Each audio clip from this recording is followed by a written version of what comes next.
And huge crowds, as Evan said, and there has to be a massive security response. Right now, security is tight in the nation's capital. Let's bring in Stuart Kaplan, former FBI special agent, to break down everything for us. Stuart, great. Thank you so much for giving us some of your time. You know, one thing that really stood out to me there when we heard that report from Evan, almost opposite pictures, because, you know, behind Evan is very stark, not a lot of people. On the other side of the screen, we can see where the rally is actually happening. Obviously, you know, massive crowds there.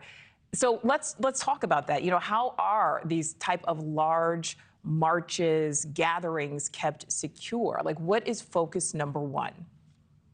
So post 9/11, after the Department of Homeland Security was enacted in 2002, the Department of Homeland Security undertook basically being the central depository for 22 other federal law enforcement agencies. And so there would be a unified and coordinated effort for this type of event. And what they do is they task out certain security assessment or threat assessments to include, for example, maybe explosive detection.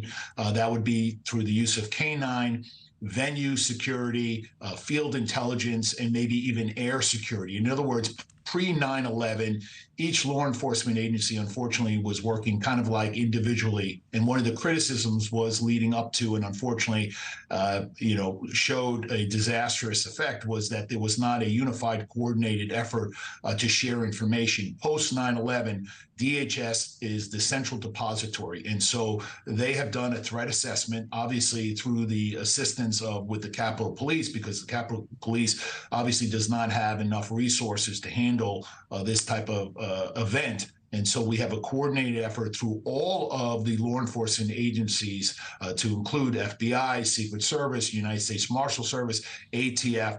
And obviously there's a lot of intelligence gathering, a lot of intelligence assessments, a lot of intelligence sharing. And we want to make sure that these threats and any potential threats are dealt with and neutralized so that these people can come and gather peacefully and not have a disastrous consequence, because these type of venues are certainly a target for people that want to disrupt this type of gathering. Absolutely, Stuart. You know, and as we saw the live picture there of the crowds, so many people, and it's so awesome to see, you know, what can happen when so many people come together. But again, we also know the bad things that can happen. And so Stuart, talk to us about, there is, of course, the visible security. We know that there are people on the ground, very obviously, some type of security. But talk to us about some of the things that are also there, that are also happening, that the average person would not pick up on and wouldn't see. Well, if you've been in Washington, D.C. recently, in fact, I was up there last Tuesday and Wednesday, certainly, Washington has implemented a lot of video CCTV technology with respect to facial recognition. I think the most important component of this type of event is, again, there's a sharing of intelligence. The FBI, the Secret Service, all of the top tier law enforcement agencies, they're aware, they have identified potential threats, potential individuals. They're using all sorts of technology to include potentially physical, digital surveillance of these potential individuals who may want to come to this type of venue and create a disruption. And so you have a lot of boots on the ground. They're blending in with the crowd. You have air support. You have digital technology.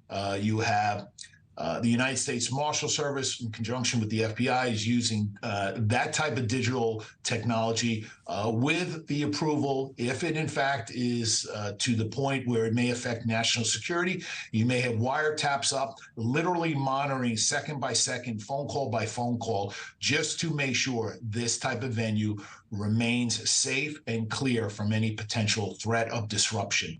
Absolutely. Former FBI agent Stuart Kaplan, thank you for your time. Thank you for watching. Go to newsnationnow.com to find News Nation on your television provider. And don't forget to click the red subscribe button below to get more of News Nation's fact-driven, unbiased coverage.